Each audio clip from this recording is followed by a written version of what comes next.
do something you're very passionate about. And don't try to chase what is kind of the hot passion of the day. People say you have to have a lot of passion for what you're doing, and it's totally true. And the reason is because it's so hard that if you don't, any rational person would give up. It's really hard, and you have to do it over a sustained period of time. So if you don't love it, if you're not having fun doing it, you don't really love it, you're going to give up. So just go and do it, try, learn from it. You'll fail at some things. That's a learning experience that you need so that you can take that on to the next experience. And don't let people who you may respect and who you believe know what they're talking about, don't let them tell you it can't be done. Because often they will tell you it can't be done, and it's just because they don't have the courage to try it. I think people that look for great ideas to make money aren't nearly as successful as those who say, okay, what do I really love to do? What am I excited about? What do I know something about? What's kind of interesting and compelling? It's very rewarding when you work on something you think is going to make a big difference. And yeah, it's a little bit harder, but I think the passion that one might bring with it brings so much more energy to that you're more likely to succeed.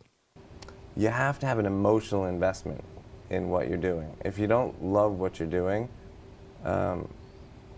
failure is pretty much guaranteed. Success is not guaranteed by any means, but failure is much more likely if you don't love what you're doing. If you know exactly what you want to be, you need to spend as much time with people that are actually that already. One of the things that I do is I question a lot of things.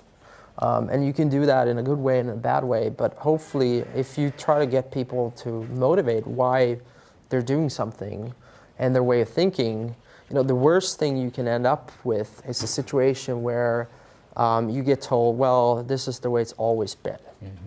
That's the worst ever. That's a non-answer. Instead, ask yourself,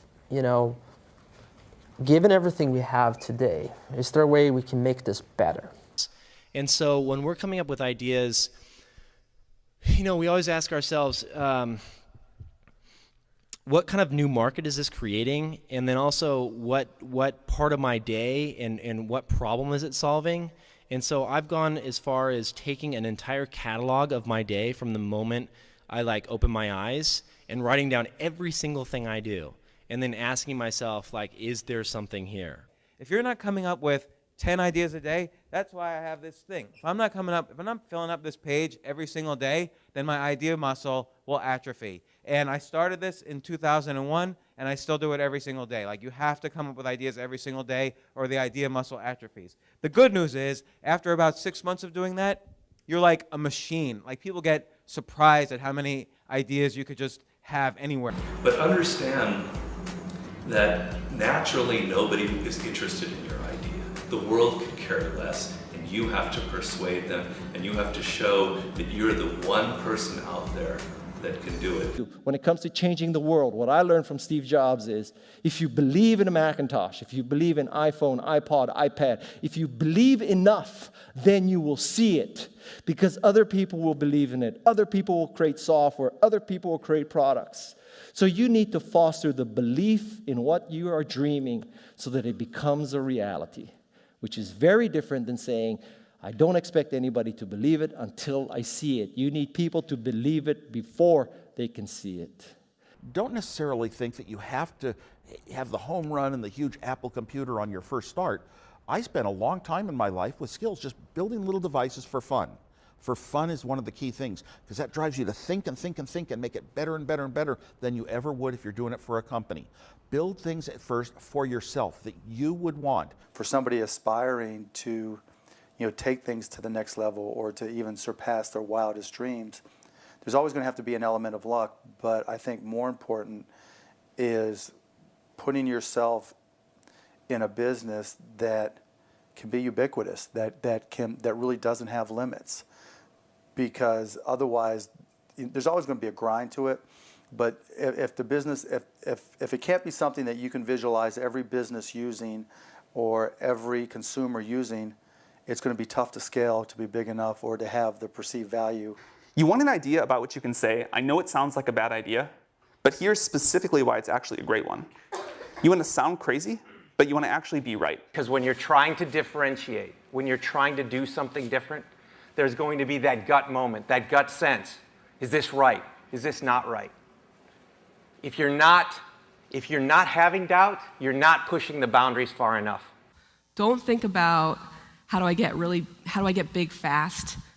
That will happen if you actually build something super meaningful and super important. So don't think about, what is the quickest way to success? Think about what is the best way to building something important that the world really needs. This little idea explains why some organizations and some leaders are able to inspire where others aren't. Let me define the terms really quickly. Every single person, every single organization on the planet knows what they do, 100%. Some know how they do it, whether you call it your differentiating value proposition or your proprietary process or your USP. But very, very few people or organizations know why they do what they do. And by why, I don't mean to make a profit. That's a result. It's always a result. By why, I mean what's your purpose? What's your cause? What's your belief? Why does your organization exist? So when we see a kid with a lemonade stand, it's different than when we see a vending machine selling lemonade, even if it's exactly the same product, because the story around it is what people are paying for. So when I meet small business people, all I ask them is not what's their balance sheet, but what's their story. Why should I pick you? Why do I care about what you're doing? And if you start giving me all this inside baseball statistics about why you're 2% better than some other competitor, I'm already glazed over, because that's not part of the way I see the world. That I have to want this to exist in the world. I have to not, so it's a similar rule, just say, if this was successful and I had nothing and I was not involved and I got no money off it or would I want it to do well? And that's a great check, I think, to know if you really feel good about the idea and can be passionate about it. One of the things I advise entrepreneurs to do is when you have an idea, a classic entrepreneurial impulse is to hold the idea close to you and not go tell people because, oh, the idea is so special. Right. That's almost always a mistake. Go talk to Why is that a mistake? Yeah. It's a mistake because your actual real competitive advantage is not that you have this idea that you have locked away in your closet, which may or may not be accurate and you have no idea which it is. Your actual competitive advantage is if you're assembling the intelligence around, does this idea work? What is the right teams? What is the right learnings? And we're essentially in motion. The hardest thing to do is start. You have all these ideas and everyone has an idea, but it's really about executing the idea and building the idea and attracting other people to help you work on the idea. That is the biggest challenge. But the way to begin is to get the idea out of your head, draw it out, talk about it, program it if you're a programmer, or make it if you're building something. Like, you don't have to be the best, but you have to be dangerous, right? You have to learn just enough to be dangerous to build an idea, concept it, and show it to the world. And then it turns out there are lots of other people, including all 170 employees that work at Instagram, who are much better at doing all that stuff than I am. But you need to find people who can, be drawn to the idea that you build, and then they end up taking it and making it even better. One way to conceptualize what makes a good product is, good engineering is part of it, good design is part of it, but really it's, one way I think about it is maximizing the probability that someone shows up at the front door of, your store or your website or whatever it is and ends up with a solved problem.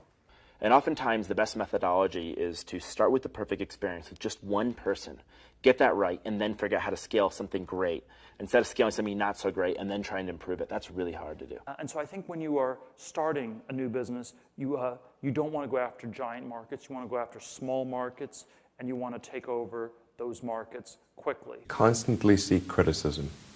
Yeah.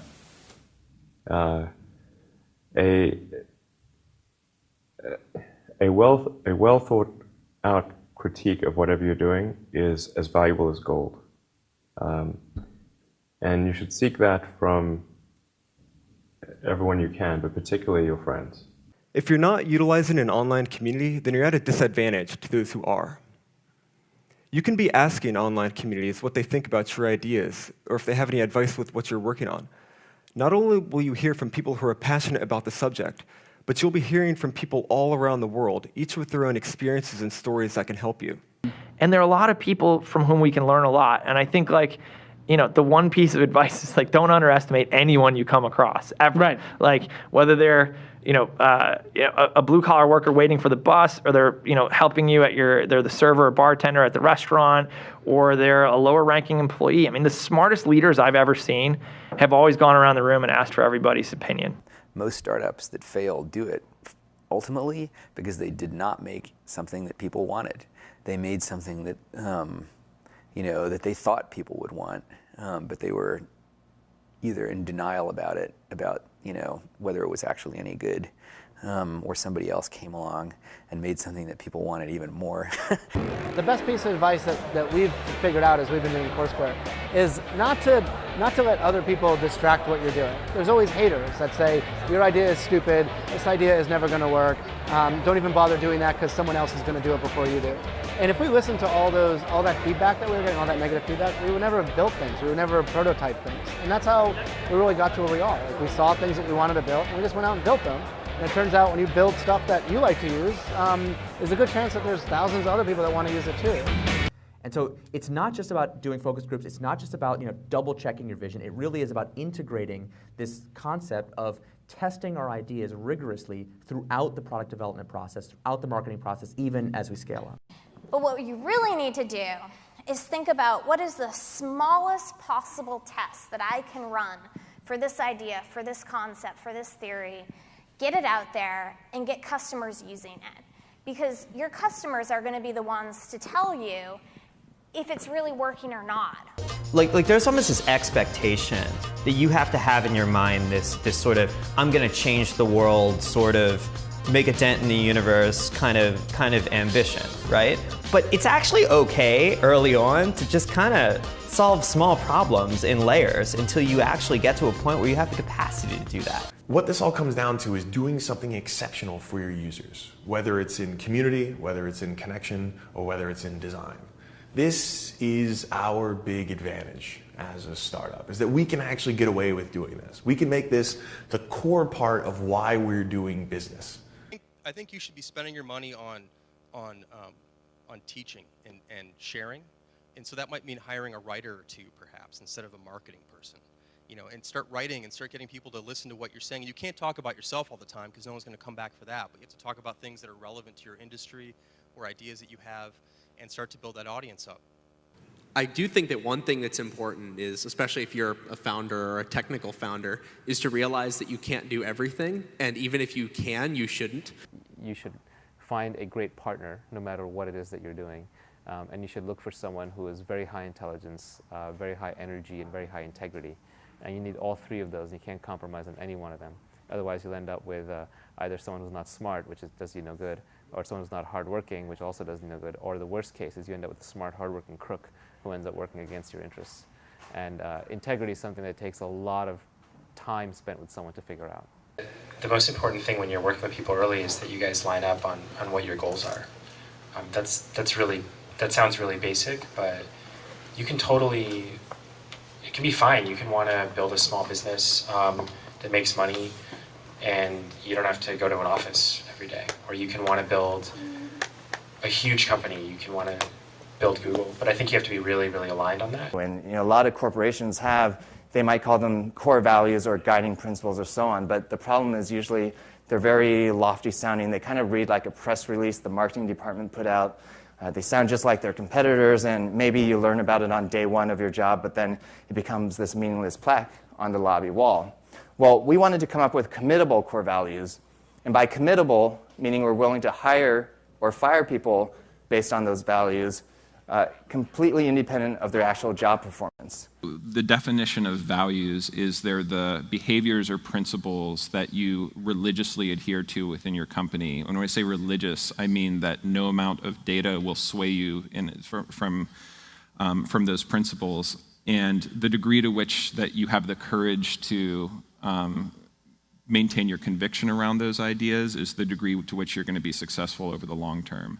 A company is simply a group of people, and as a leader of people, you have to be a great listener, and you have to be a great motivator, you have to be very good at praising and looking for the best in people, People are no different from flowers. If you water flowers, they flourish. If you praise people, they flourish. And that's a critical attribute of a leader. So I kind of like half jokingly with a lot of people say that, my job is basically like to be the assistant for the rest of the company. Like my job is to make sure that like you have what you need, that it's and basically you have everything you need to kick ass. Like that's my job. If you don't have that, then let me know because I'm not doing my job. There are a lot of things that are outside of your control. A lot of external circumstances will determine the success of your idea, whether the market timing's right for this new kind of service, or whether people, whether a customer, like the economy's right for your kind of service, right? Whether you meet the right people who will finance your company.